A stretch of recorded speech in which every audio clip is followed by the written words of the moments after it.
Debates over integrating devout Muslims into society are not unique to the United States. Effective today, it is illegal to wear a burqa in France or a niqab like this, a Muslim veil that reveals only the eyes. The new law drew protest and confusion on the streets of Paris.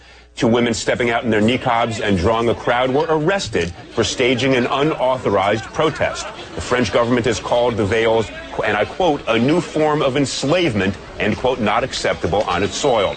Many Muslims are enraged, but not all. I'm joined by Hiba Ahmed, a writer for the blog Muslim Matters, who's against the ban. She's in Albuquerque. And Mona El-Tahawi, a columnist on Arab and Muslim issues, who wants to see the ban extended everywhere. She's joining me from Washington. Welcome to you both.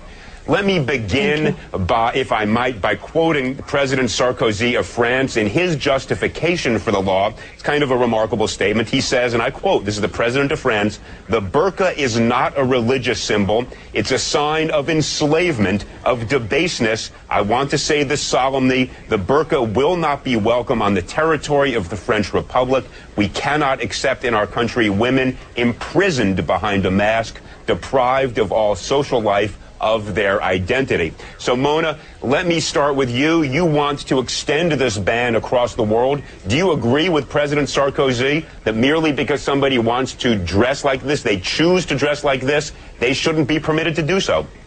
You know, Elliot, I detest Nicolas Sarkozy. I consider him right-wing and racist, but I also detest the niqab and I detest the face veil. And I say this as a Muslim woman.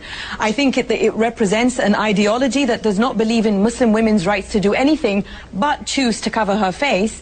And I find that I believe that the niqab dangerously equates piety with the disappearance of women. And so I support banning it everywhere because it's not in the Quran. It's not an obligation for a Muslim woman to cover her face. And my talk with you now, with you seeing my face, is going to be very different than if I was sitting here with my face covered. I believe the human face is central to communication. Okay, Mona, the only thing I would observe, and I want to give Hiba a chance to jump in, of course, but I heard you use the singular personal pronoun I many times, and that I have no doubt you believe that, but why should your beliefs ban other people from wearing what they want to wear? That's what I don't get. Hiba, explain to me why you think the ban is a bad idea. I think that it's a bad idea because I think it's yet another example of men telling women how to dress, how to live their life. It's another way to try to control women, and to take it to a government level and to try to legislate the way that a woman dresses is not just wrong and against human rights, but it really violates the whole basis that the democracy and democratic countries are based on. This is a free choice. This is something that I choose to wear. I disagree that it's some right-wing ideology. It is something that is permitted in Islam. I have a master's degree in mechanical engineering, and I am free to do whatever I want, and this is a choice that I want to make. And just because somebody doesn't accept my interpretation of Islam or personally like it, doesn't mean that we can use laws to violate people's freedom of expression and freedom of religion. But let me just ask you this. When you go to the airport, you understand there are going to be obligations. They're going to have to check you for security like they check all the rest. When you get a driver's license, do they take a picture with or without your veil on? Absolutely. I want everyone to know that as a Muslim woman, as a Muslim in America, I am just as concerned about safety and security as everybody else, and I have no problem whatsoever accommodating any security issues that come about when I enter a bank, when I go to the airport, when I go to the DMV. I show my face, and actually in Islam, we are required to show our identity when we're in a court system giving testimony. This is absolutely something that is essential for the security and identification of people, but that doesn't mean that I should be banned completely from what I choose to do. Okay, Mona, let me jump in here. There are lots of types of dress that I look at and I don't like them. I think they're degrading. I think they're oppressive. Lots of things I see teenagers wearing that, I'm now viewed as old-fashioned by a lot of, my kids perhaps. I don't go around saying we should pass a law banning it. Isn't that fundamentally violative of the First Amendment? What possible reason can there be legally to say to somebody, you can't dress the way you want to dress? Actually, Elliot, the government does tell people how they can and can't dress all the time. You cannot walk outside naked. There are many states here in the U.S. where 3 or more people cannot be together in public with wearing a face mask. So the government actually does legislate over our wardrobe, but everybody conveniently forgets that. I would like to ask Heba, once I'm done talking, if she works, because we've been on media shows together where we've been on opposite ends of this argument. And I know from what she said before that once she started covering her face, she started stopped working. So my argument is, and this is not just about I understand what the point that you were making earlier, Elliot. Feminist groups, many women's rights groups have made the point that what the niqab does in a society, especially for Muslim women, is that it creates a spectrum where that is the pinnacle of piety and that is the good Muslim woman.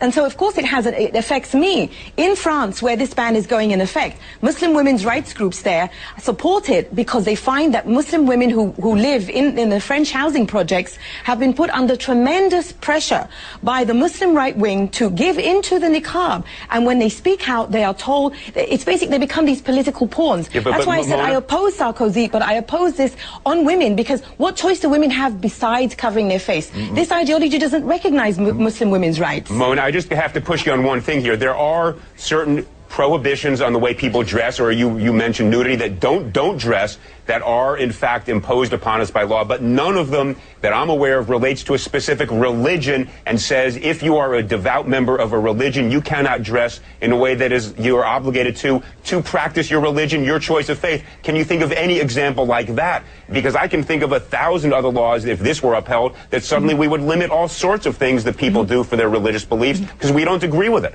Wouldn't that be a very dangerous thing to do? See, this is, I think, where these right-wing interpretations of religion get a free pass, because everybody says, well, it's my religious obligation. It's my religious right to do this. Let's look really at what we're talking about here. We're talking about the disappearance of women justified in the name of them becoming closer to God. So the closer you want to become to God, the less of you, the more you disappear. This Mona, I don't feel that I have disappeared at all. Well, one at a time. I completely disagree. Guys, one at a time. Habib, Hiba, excuse me, jump in. Tell us, has anybody forced you to do this? Is this something you're doing of your own free will?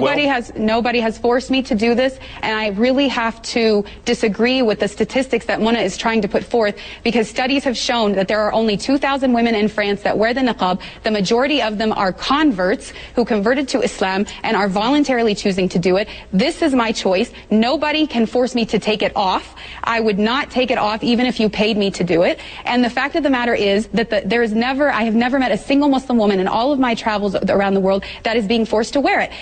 I understand Mona does not like it and does not want to wear it personally, but she keeps talking about her own feelings about it, and she wants to use the law to support it. If she wants a diversity in Islamic belief, then she has to accept my version just like she wants me to accept hers. Mona, let me ask you this question. Do you have any evidence to support your statement that women are forced to wear this? And let me ask you this. If women are being forced to do something they don't want to do, there is recourse other than banning this entire mode of dress that is chosen, as we just heard from Hiba, by people who do choose to wear it of their own free will. Well, you know, I lived in Saudi Arabia. Heba says that she's traveled the world and she's never met a woman who's been forced to wear it. I lived in Saudi Arabia where millions of women are forced to cover their face. But now that the argument will be, well, that's in Saudi Arabia, not in France. What choice does a woman have when she's told she will burn in hell if she doesn't cover every inch of her body? What kind of a choice is that? So of course these women who convert to this ideology, I've never heard anybody say that. The women who convert to this ideology, who are then told that this is how to be a good Muslim woman, to be close to God, to avoid hellfire, is there really a choice in that? And I believe when you have a law like this, you know, I told you I detest Sarkozy. I consider him racist, but I will not sacrifice Muslim women's rights in order to uphold the Muslim right wing, which I believe is misogynist. With a law like that, a woman can tell her husband or any male relative who is forcing her to dress like this, the law says I don't have to dress like this. Mona, let's not deal with Saudi Arabia. Different customs, different laws. We have a First Amendment. No, I was talking about France. I was talking about France. Wait, hold on one second. In the United States, we have a First Amendment that gives people the right to practice religion as they wish. Do you not think that a law that in the United States that would ban this form of dress would violate the First Amendment permission to practice religion as each individual sees fit? Well, this comes back to religion again. Everything is allowed just because someone says it's their religious belief. You know what I think? No, Mona, you're going to jump in. Hold 1 second. It's banned or permitted until there is some compelling state interest on the other side. But it's got to be an overwhelming interest. What is the overwhelming interest that would justify us in banning a type of dress that people choose as a result of their religion? Well, all the reasons I just gave you, but I will repeat. I believe that this is genuinely harmful to Muslim women because it creates this pinnacle of piety in which a Muslim woman is told, this is the closest you can get to God, and she's disappeared. I'm no longer here. You don't even know who I am. The face is central to communication. And not just that, it objectifies women. The pinnacle of objectification. Look, I agree with much of what you're saying, but not as a matter of law. Hiba, you know, you get the last word. You haven't gotten a fair time on this one. Give it best 15 seconds you've got. Thank you. Basically, I want people to know that when I choose to cover this way, it's because I am fighting against a systematic oppression against women in which women's bodies are being sexualized and objectified. This is a different perspective and a different form of empowerment in which I think when I'm in public, my sexuality is in my control and people have to deal with my brain and who I really am and not judge me by my body. And if we want to really talk about the oppressive situation of women, let's talk about all of the eating disorders, all of the plastic surgery, all of the unhealthy diets that are being done, all in the name of having the perfect body. To me, this is liberating and this is empowering. Mona keeps saying, I believe, I believe, I believe. Well, we don't make laws based on what Mona believes or what anybody believes. All right, guys, it's based on whether or not. This is clearly not an issue we're going to resolve in the next 10 seconds. I want to thank you both, Hiba Ahmed and Mona El Tahawi. Clearly a passionate and important debate.